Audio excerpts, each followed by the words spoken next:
Alan Miles here. This is the Grain Randomiser tutorial. We're going to create an EXS24 instrument, use a sample and create some randomized sounds with parts of that sample or grains of that sample. I'm going to save at the beginning and gather all my assets together in one folder. Give it a name, the Grain Randomiser. And make sure I've got include assets ticked. Copy any external audio files, any EXS instruments and the samples within those instruments to my project folder. So gather everything together for me. Come back to it in a few months' time. They'll all be there. Select the EXS edit function there. Opens up the edit window. Zones, load multiple zones so I can import a sample. I could drag and drop one in there. Just going to load it like this, old school ways. Contiguous zones on key C1, and now I can put the key range up here. Look, drag it all the way down, drag it all the way up, and it'll spread that sample right across the keyboard for me. View all, take it off one shot and put the loop on there, and I can open this up in the sample editor. Just get the window ready, and then that little chevron, just click on it next to the sample and say open in sample editor. And because I've got loop on, it's now added 2 bars to that sample. One, the blue bar is the start and end point of the sample, and the green bar is the start and end point of the loop. So if I select the start point of the loop, you'll notice the values change up in the loop section of the editor on the EXS24. And the end point, you'll notice the end values change. You could drag and drop the values, but I'm doing it visually with the sample editor. Because I've got it looping, I could just start inspecting this sample, having a look for parts of it that I like.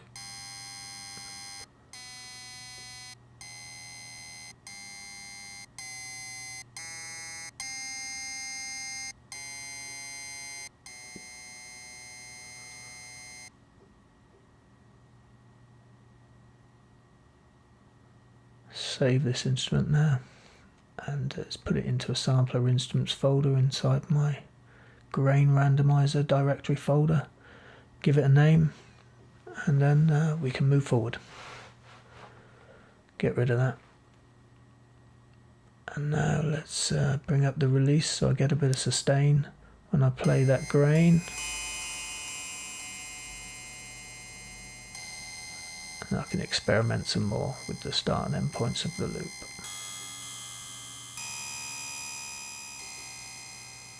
In the matrix, let's assign filter cutoff to the envelope. Bring up the envelope attack and the decay. Turn the filter on. Bring the cutoff down. Get a bit of wow. There. Bring the decay up. And the release up so it closes a bit slower. I get a bit of wow.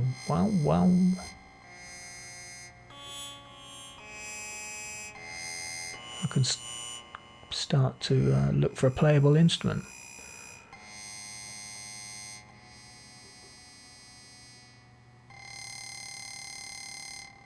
Or a playable sound. Let's assign something else. Pitch to LFO1. I'll get LFO to control the pitch of this looped grain, not via anything. Take that off. Bring up the amount, and now LFO1 is controlling the pitch of that looped part of the sample. Bring up the res, create a bit of bite.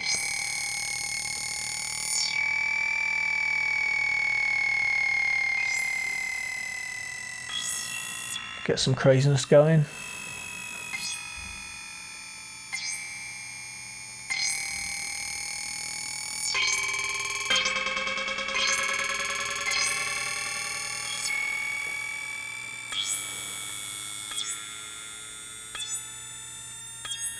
Here's some new frequencies coming in with these small loops.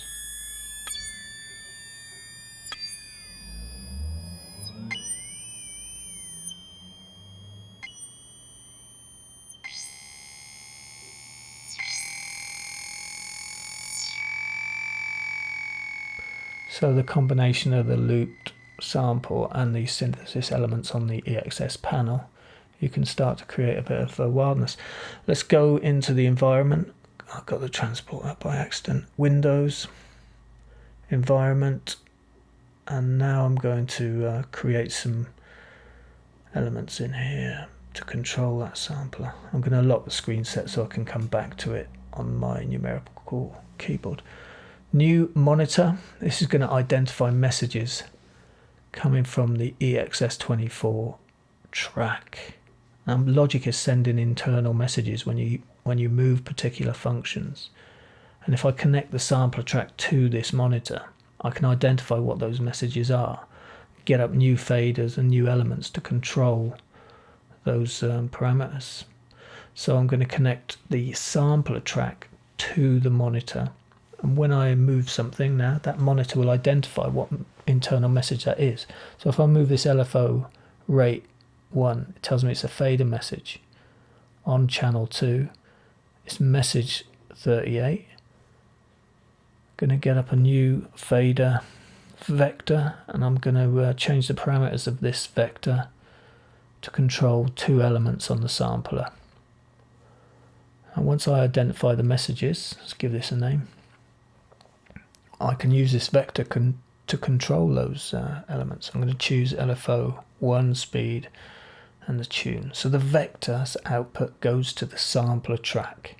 When I move something on the sampler now, it'll tell me what message has been sent into that monitor. So vector to sampler, sampler to monitor. There you go, tell me what message it is. Select the controller. I'm going to change the horizontal parameter for the LFO speed. So it's a fader message on channel 2 and message number 38. So change the output of that vector's horizontal to fader channel 2 38, and that horizontal will now control the LFO speed. Brilliant. The vertical is controlling volume at the moment because it's assigned to controller number 7. So let's identify what the tune message is. Move the tune. Now the monitor identifies what message that is. Fader message 2. Fader message on channel 2. Message number 12. It says it in the box. So the vertical changed to fader message on channel 2. Message number 12. And now the vector controls those 2 elements, look, LFO speed and tune. So I can use that to experiment with my sound. But look, the tune goes from 0, and when I'm only halfway up the vector, the tune is already on full. So I want to transform that message, so it goes from 0 up to 48, but the vector goes from 0 to 127. So let's see what the ratio is between those 2 values, and I can do some altering of that. So that's 127 divided by 48 gives me 2.6.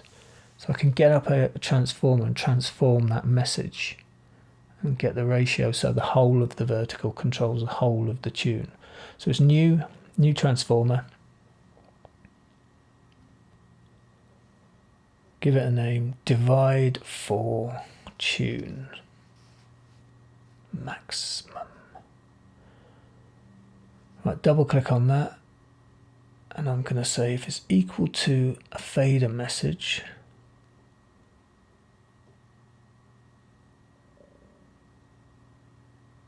there it is. If it's equal to message number 12, I want to divide it by that value, which is 2.6. So the ratio between 48 and 127. So let's go divide by 2.6, enter. And now I'm going to connect the vector to that transformer and then the transformer to the sampler. You can stop, pause and rewind, check your settings. Now look, the vertical is now controlling the whole of the vertical is controlling the tune now, instead of when it went halfway up, it was already full up. So I can control both those elements with the whole of the real estate of that vector and create some wildness.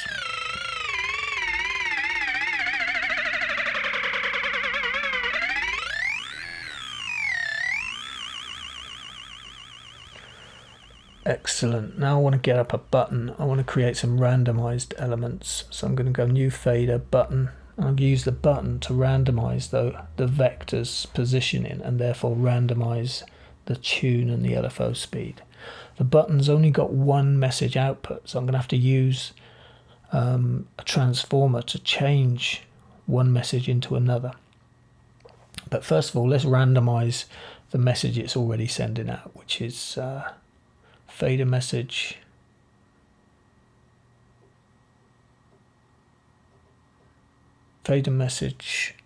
channel 2, message number 12. There you go. So that's what the button is sending out now.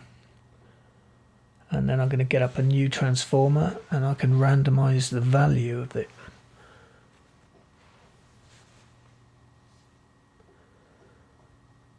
New transformer, and all I want to do is say if it's equal to a fader,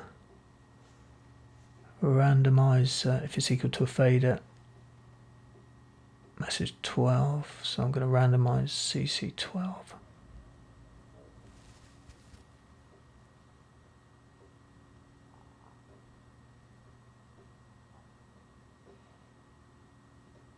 Apply operation filter non-matching events. So I just want to do it to that particular message. So if it's equal to a fader and it's equal to channel 2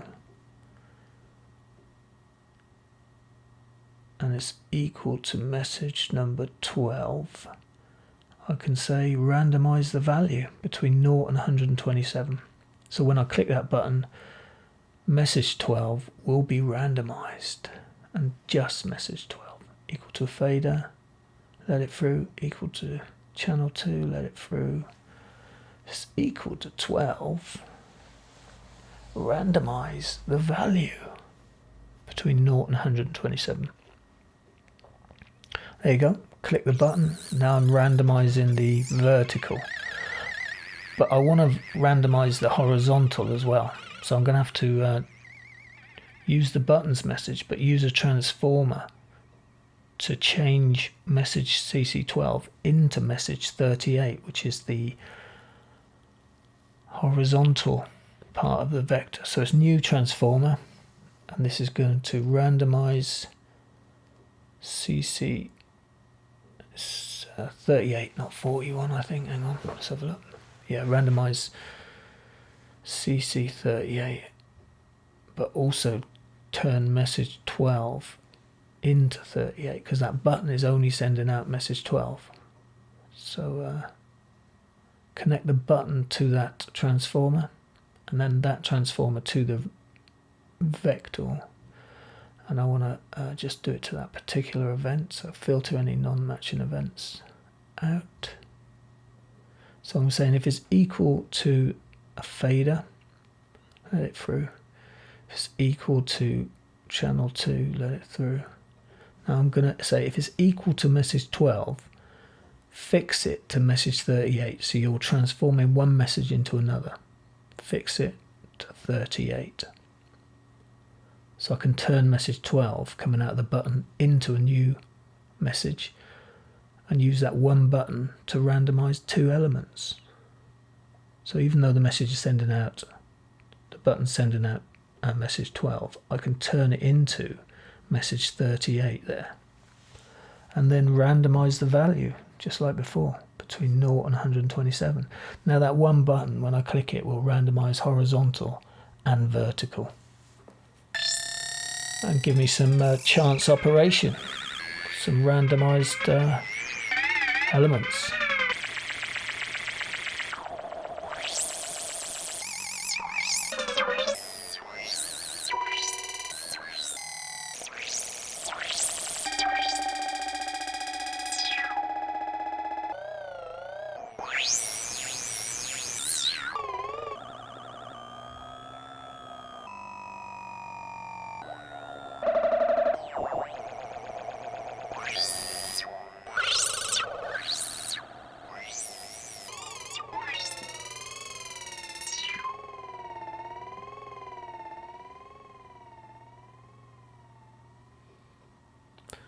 So that's in that randomizer,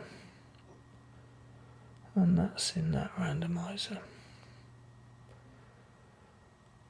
Like I said earlier, you can stop and pause and rewind because this can be a bit complex, but it is all the fun of the fair in the environment. So I can still use the vector and I can use the button to randomize it.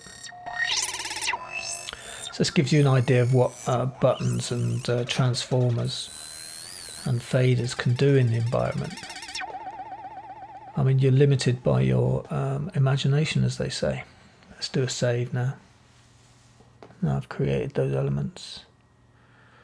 Save the grain. And then synthesize.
Let's get the pitch controlled by the envelope. I like some of those frequency modulated sounds we're getting here.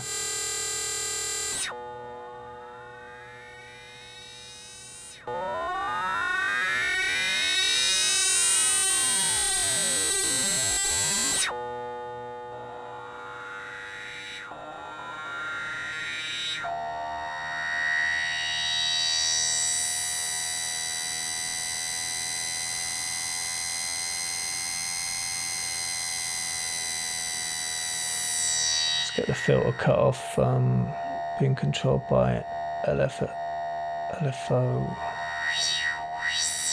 1 as well as envelope 1.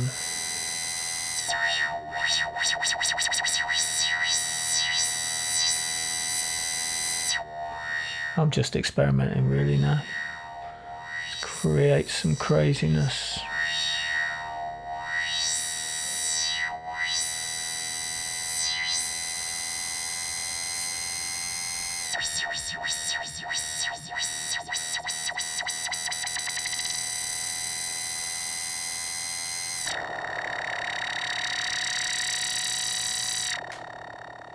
Back into the environment. Let's click this randomize button.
And there you go.